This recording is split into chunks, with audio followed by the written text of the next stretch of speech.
ठाकुर के नाम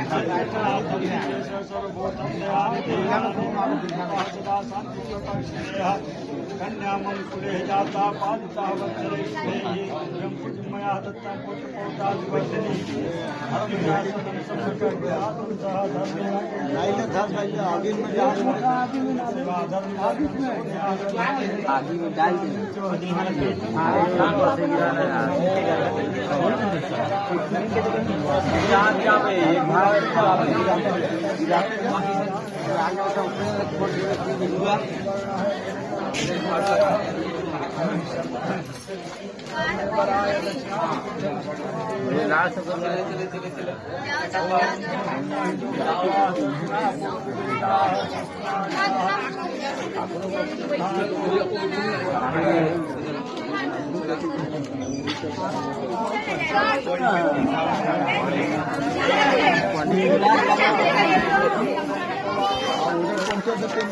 खाली हो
हालू हालू थोड़ा करिए ना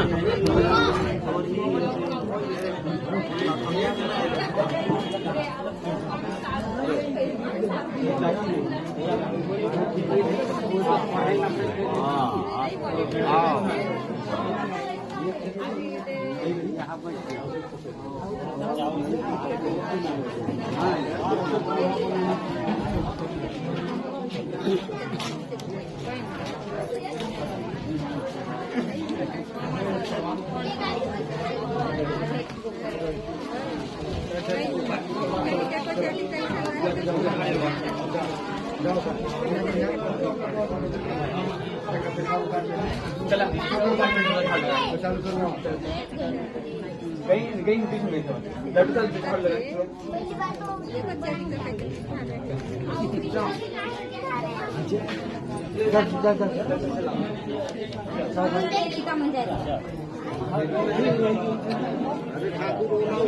लेना वही में आगे नीचे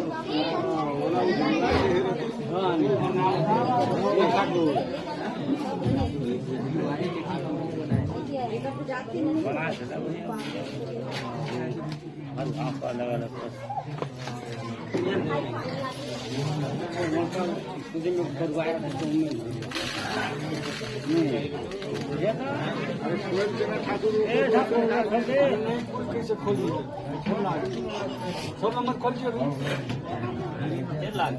फिर वो सब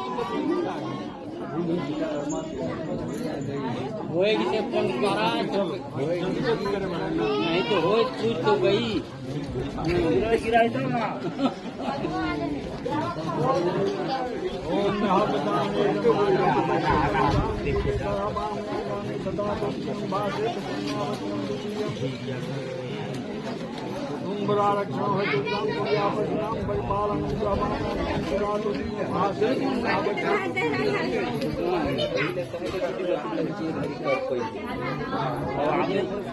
ये है ते धरी कर तो बहुत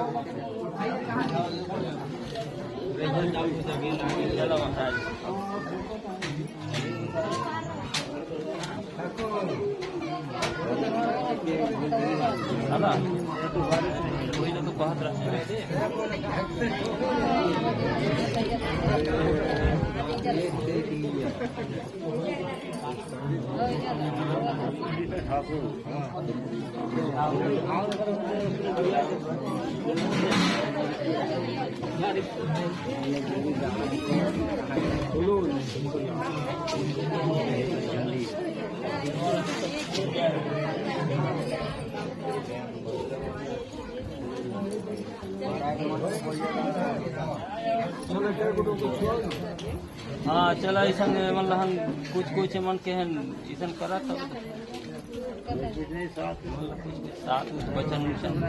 सात बचन तो अभी अभी कह जाओ। हाँ हाँ अभी कही सुनिए नियम के अनुसार जो करता है पहले उसको जो करते हैं इसके बाद सप्तपदी करते हैं, लेकिन आप लोग ऐसा कहीं और शायद कर सकते हैं। नहीं महाराज हमारे कैसे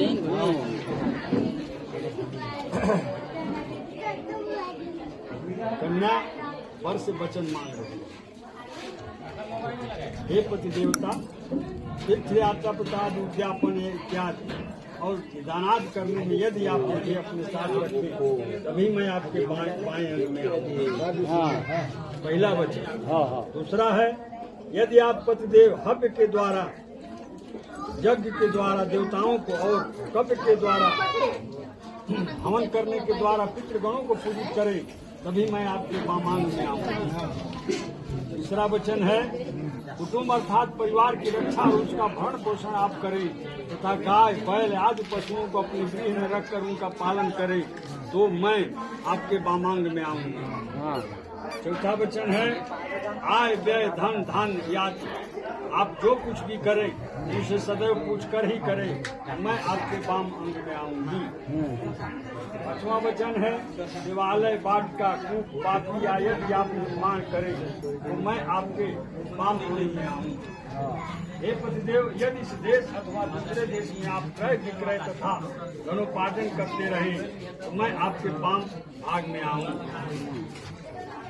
अत्यंत प्रबल कामना होने पर भी आप मेरे अतिरिक्त अन्य स्त्री का सेवन न करें तो मैं आपके वाम भाग में आऊँ। 7 वचन ये कन्या वर से ली है। आप लोग बैठे हैं जितने शादीशुदा हैं अपने दिल से बताइएगा कि जितना आप वचन देते हैं उसमें 7 में कै ठो पालन करते हैं आप लोग बताइए। सही अपने मन से, इसमें किसी का वोट नहीं है।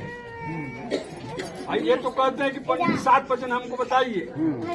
कन्या 7 वचन लेती है, क्या वर 7 वचन को निभाता है? कोई भी कहे 7 वचन कोई नहीं निभाता है तो फिर क्या जरूरत है? नियम तो यह है ना कि 7 वचन जब आपके बाएं अंग में आती है तो उसको निर्वाह मैंने इसका मेन मकसद है ये एक तरह का बांडेड है। कन्या जो है वर से बांध भरवाती है 7 वचन में कि आप मैंने मेरे इच्छा अनुसार ही चलेंगे, मेरे कहने पर जैसा होगा होगा, आय व्यय घाटा भाभी जो फायदा होगा सबका दोनों का साथ रहेगा। हाँ अब वर पक्ष क्या कह रहा है उसको भी तो चाहिए भाई, मान लो लड़की भरवा ले। अब वर पक्ष क्या कहता है, पहला वचन, हे प्रिय मेरे घर न रहने के समय क्रीड़ा श्रृंगार सामाजिक कार्य देव दर्शन हंसी मजाक दूसरे के घर जाना आदि पति के दूसरे देश चले जाने पर उनके न आने तक पतिव्रता स्त्री को कदापि उपरोक्त कार्य नहीं करना चाहिए। अतः मैं भी तुमको उपरोक्त नियमों का पालन करने हेतु सदैव सचेष्ट करने की आज्ञा देता हूँ। पर पहला वचन मांग रहा है कन्या से। दूसरा मांग रहा है, हे देवी तुम्हारे साथ मेरे इस विवाह में भगवान विष्णु अग्नि ब्राह्मणगण बंधु बांधवगण और पांचवें ध्रुव नक्षत्र साक्षी अर्थात प्रमाण के रूप में है। अतः इनके साक्षित्व में आपसे तुम मेरी धर्म पत्नी हो। ये तो सही बात है। तीसरा है, हे ब्राह्मणे तुम इसी समय से अपना चित्त मेरे चित्त के अनुरूप रखना और मेरी उचित आज्ञा का कदापि उल्लंघन मत करना। मैं जो कुछ भी तुमसे कहूँ उसे अपने मन में ही रखना तथा मेरे नियम के अनुकूल ही अपने हृदय को सदैव रखना। हे पतिव्रते तुम्हारा यह मुख्य कर्तव्य है। जिस प्रकार मुझे प्रशंसा प्राप्त हो उसी प्रकार तुम कार्य करना तथा मेरे भाई बंधुओं के विषय में सम्मान पूर्वक भाव रखना और सदैव मेरी आज्ञा का पालन करना। पांचवा वचन मांग रही है, हे सुमुखी इस गृहस्थ आश्रम में धर्म का पालन पत्नी के बिना कदापि संभव नहीं है। ये सही है, इसलिए तुम मेरी विश्वास पात्र बमांगी और सहधर्मिणी बनो। यह 5 नंबर दोनों को स्वीकार है। हाँ जी, यहाँ देखो बाबू, मेन उद्देश्य है आजकल की भावी पीढ़ी सुने आप लोग थोड़ा ध्यान से मेरी बात नहीं कहना चाहिए। जवान लड़के इनको बुरा लगता है। शादीशुदा होने के बाद पहचान पुरुष का और स्त्री का क्या है? होना चाहिए ना पहचान। तो स्त्री का पहचान है सिंदूर, लेकिन पुरुष का क्या पहचान है कि शादीशुदा है कि अनशुदा?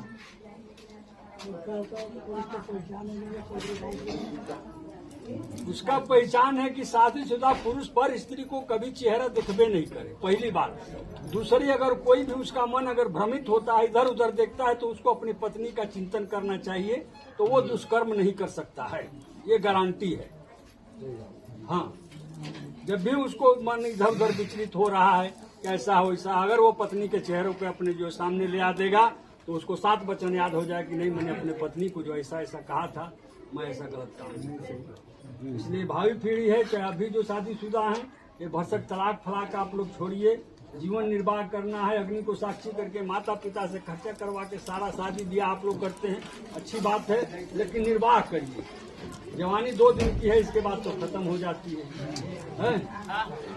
इसलिए आप लोग जो है इस चीज को थोड़ा सा ध्यान दें। खासकर भाई लोग वर्गों को बोलता हुआ, हम लोग को तो बुढ़ापा आ गया, चाहे कड़िया मिला चाहे लंगड़ी मिली, हम लोग का तो जीवन कट गया। लेकिन अब आप लोगों का जीवन कैसे कटना है, कैसे रहना है, उसको आप निर्भर करके जो है ये सब चीजों को बुराई, क्योंकि समाज में सबसे भारी बुराई आई है तलाक और छोड़ देना। 1 लाख रुपया जो है जुर्माना लगाया जाता है, उसके बाद भी उल्लंघन हो रहा है रजवार समाज में। कहाँ भाई हो रहा है? तो देख, अब पहले तो ठीक है भाई दाई जाऊ देख के करते रहे, अब तो देखा देखी बर और कन्या के दोनों को होता है। अब काहे नहीं बनत, अब काहे इफेक्ट वो हो नहीं ना होना चाहिए। पहले तो हमारे जो धरा दें तो धर के रह गए, आज 10 घर गोरू का 16 रेंगा के पूछ के करके सब करते, उसके बादों नहीं बनत। भाई कोशिश ये करिए आप लोग इस बुराई को हटाइए, और सब जिसका जो शादीशुदा हुआ है, जिसका होना भी है, वो भी इसको जो है लागू करे कि नहीं भाई हम लोग गलत नहीं करें। सबसे होता है जवानी में तो सब करते हैं, लेकिन शादी होने के बाद से आदमी को सब त्याग करना है।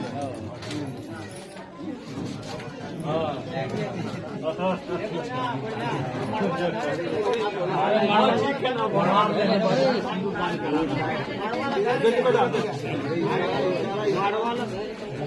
वो तो प्राय नहीं तुम बढ़ो ना।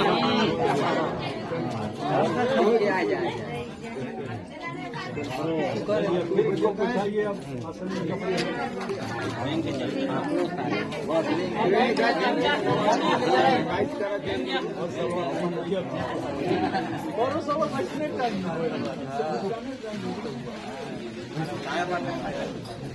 अब बदल जाएगा मांगी हो गई ना तब ना साथ बचन ली घुमा देते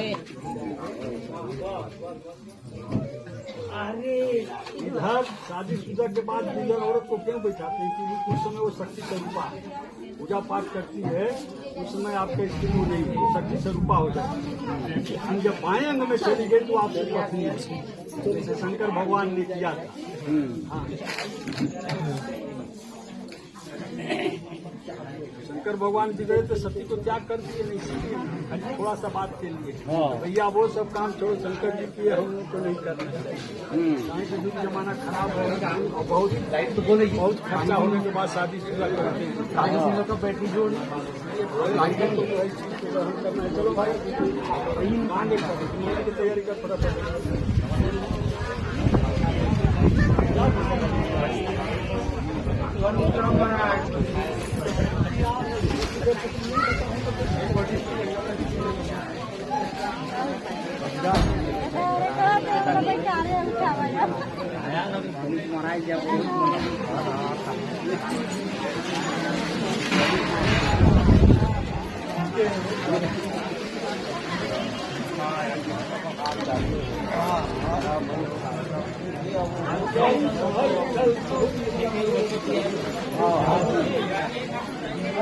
आज निकाल हो जाता है लड़का हो जाता है ऊपर बात नहीं